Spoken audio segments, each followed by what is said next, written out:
Remember when a meat pie was actually full of meat? When you could bite into a steak pie and taste real beef, proper gravy, and honest pastry made with butter? When the label said steak and kidney and you got exactly that, not mystery meat and chemical gravy? There was a time when a pie from the local butcher or bakery meant quality you could trust. Real ingredients you could recognize. Food that tasted like it had been made by someone who cared. Those days are gone. Walk into any British supermarket today and you'll see entire freezer sections dedicated to meat pies. Colorful packaging showing steaming golden pastries filled with chunks of meat. Marketing promises about traditional recipes and hearty fillings. They've convinced us that these mass-produced pies are acceptable substitutes for real food. That convenience doesn't have to mean compromising on quality, that we can trust these brands because they've been around for decades. But here's what they're not telling you. Most meat pies sold in UK supermarkets contain shockingly little actual meat. The filling is mostly water, cheap starches, and mechanically recovered meat that's been scraped off carcasses using high-pressure hoses. The gravy is thickened with modified starch and colored with caramel. The pastry is made with hydrogenated vegetable fats and palm oil, not butter. And the whole thing is loaded with salt to mask the bland taste of cheap ingredients.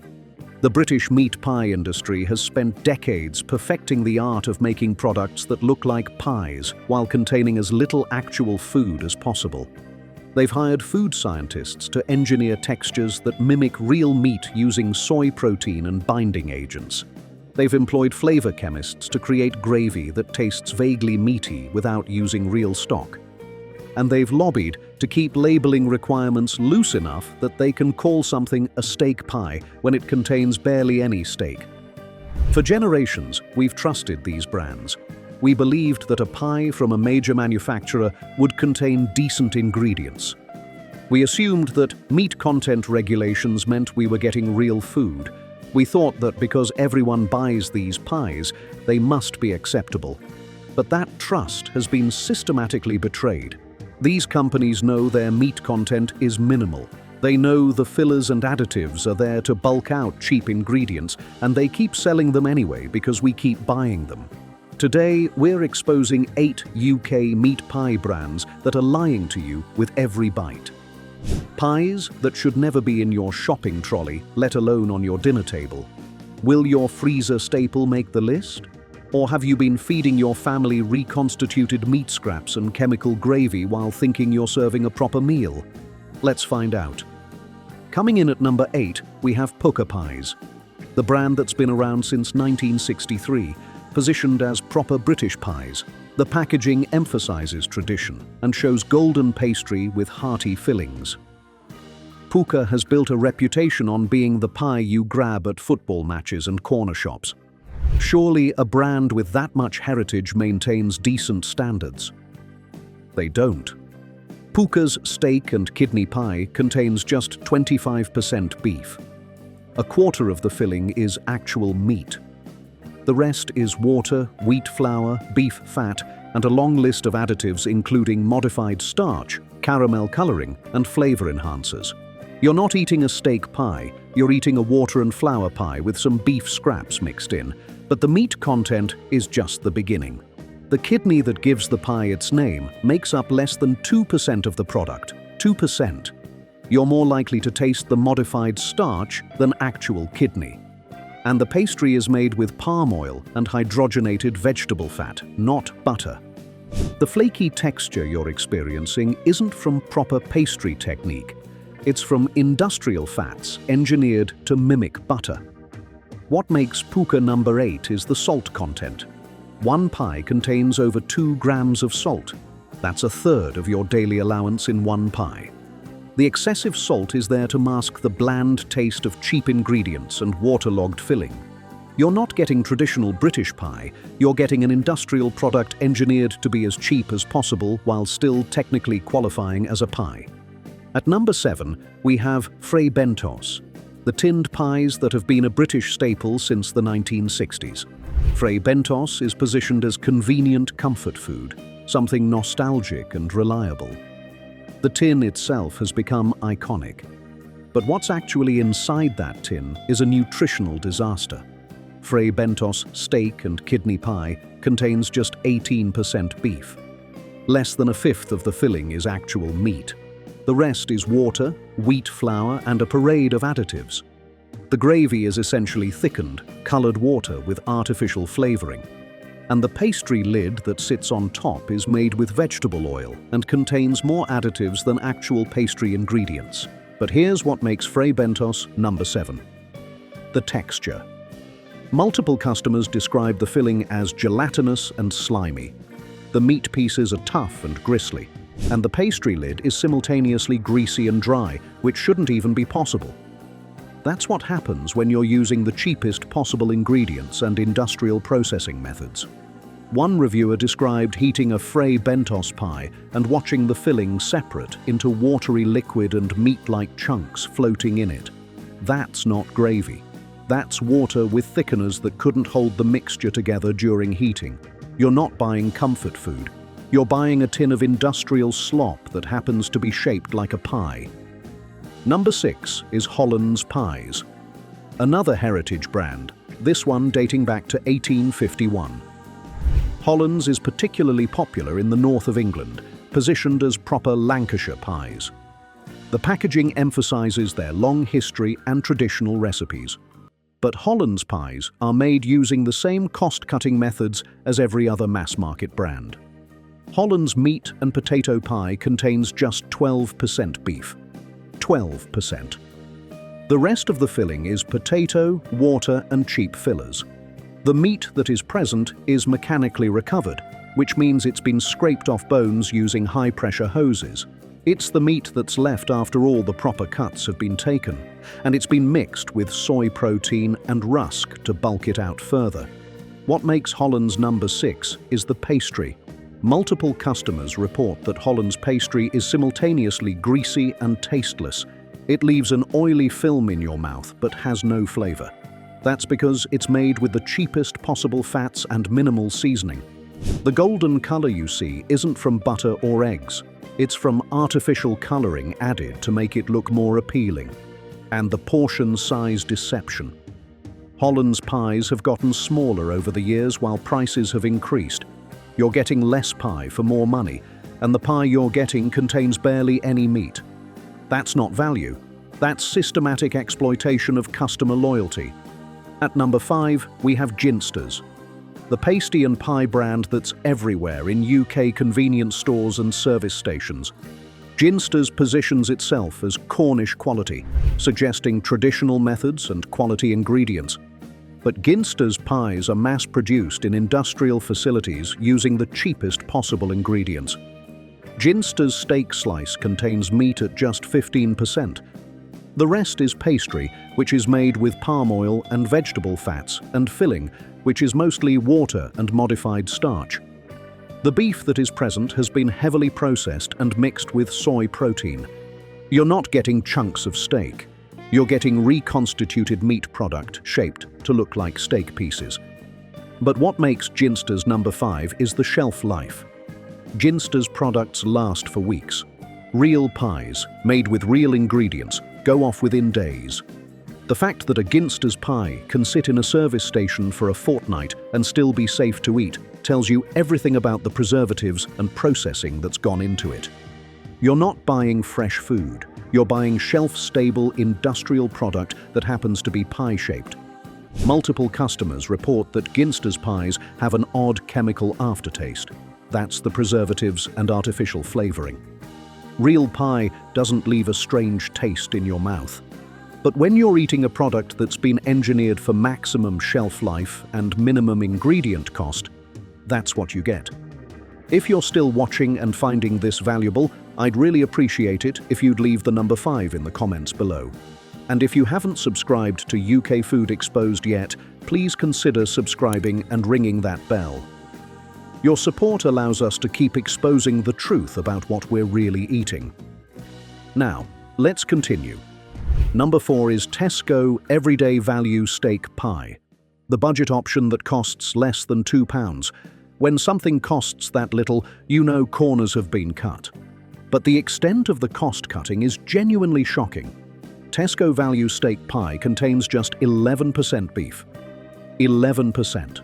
That means 89% of what you're eating is not the thing the pie is named after. And that 11% beef isn't quality meat. It's mechanically recovered beef mixed with soy protein and rusk. The filling is mostly water and modified starch, colored with caramel to look like gravy. The pastry is made with the cheapest vegetable fats available. Every single ingredient has been chosen for cost, not quality. But what makes Tesco Value number 4 is the texture. Multiple reviewers describe it as mushy and unpleasant. The pastry is soggy and greasy, the filling is watery and bland, and the meat pieces are rubbery and tough.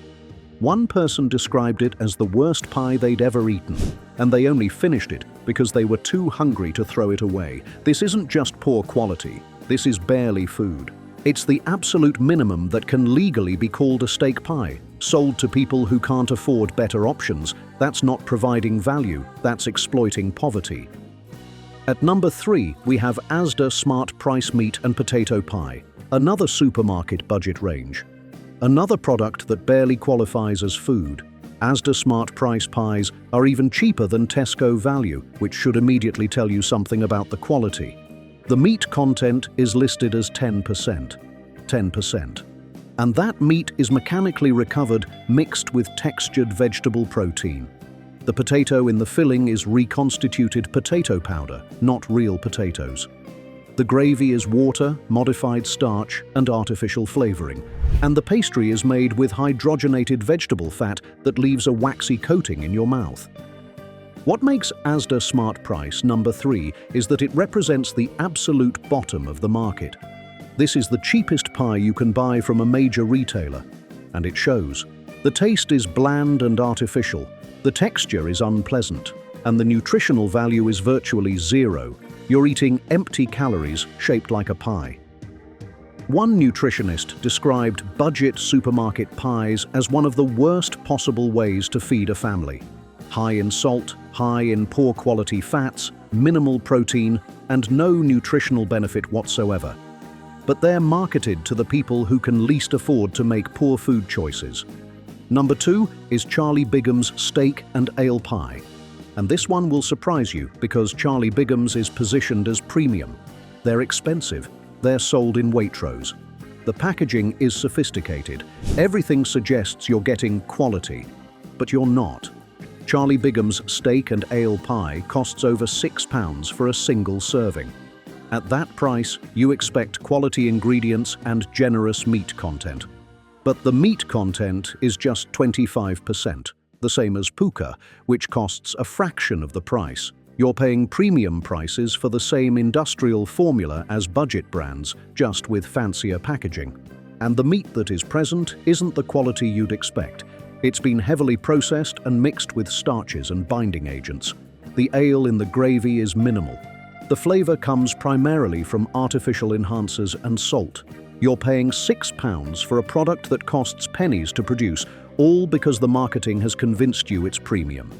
What makes Charlie Bigham's number 2 is the deception. At least with Tesco Value, you know you're buying cheap food. But Charlie Bigham's is deliberately deceiving customers into thinking they're getting restaurant-quality food when they're getting industrial product with premium branding. That's not just poor quality, that's fraud. And here we are. Number 1. The absolute worst meat pie brand sold in Britain. It's Morrison's Savers Steak Pie. The budget range from a supermarket that used to pride itself on quality and in-store butchers. Morrison's Savers Steak Pie contains just 9% beef. 9%. That's the lowest meat content of any pie we've examined. The filling is 91% water, flour, and additives. The beef that is present is mechanically recovered and mixed with soy protein. The gravy is colored water thickened with modified starch. And the pastry is made with the cheapest fats available, creating a texture that's simultaneously greasy and dry. But what makes Morrison's Savers the absolute worst is what it represents. Morrison's used to be the supermarket that understood food. They had proper butchers. They made pies in store. They stood for quality. but they've abandoned all of that to compete on price with discount supermarkets. And the result is this product. A pie that contains 9% meat, sold to customers who trust the Morrison's name. Multiple reviewers describe Morrison's Savers pies as inedible. The taste is bland and artificial. The texture is unpleasant. And the overall experience is so poor that people throw them away half-eaten. That's not food. That's an insult to customers who are trying to feed their families on tight budgets. So those are the 8 worst meat pie brands sold in Britain. 8 products that range from disappointing to genuinely shocking in their lack of quality. But here's what you need to understand. Real meat pies still exist. Pies made by actual butchers and bakers using real ingredients. Your local butcher likely makes proper pies. Pies where the meat content is 40% or higher. Where the gravy is made from real stock. Where the pastry is made with butter. Yes, they cost more. But you're getting actual food made with actual ingredients. Some supermarkets still have in-store bakeries making fresh pies. They're not perfect, but they're vastly better than the frozen industrial products. And there are premium brands like Pieminister and Higgidy that actually deliver on quality, though you need to check they're buying the shop-made versions, not the mass-produced supermarket range. The uncomfortable truth is this. The meat pie industry has betrayed British food heritage. They've taken a traditional food and turned it into an ultra-processed industrial product. They've reduced meat content to barely legal minimums while charging prices that suggest quality, and they've exploited customer loyalty and nostalgia to sell products that bear no resemblance to real pies. But you know better now. You know that 25% meat content means 3/4 of your pie is filler. You know that mechanically recovered meat is scraped off scraps. You know that modified starch and caramel coloring aren't real gravy. The next time you're reaching for a frozen pie, remember this. You're probably buying water and flour with some meat scraps, not a real pie. What are your thoughts? Have you been buying any of these meat pie brands? Share your experiences in the comments below. And if you found this helpful, please subscribe to UK Food Exposed and ring that bell. We're going to keep exposing the truth about what's really being sold on British shelves. Thank you for watching, and remember, demand real food.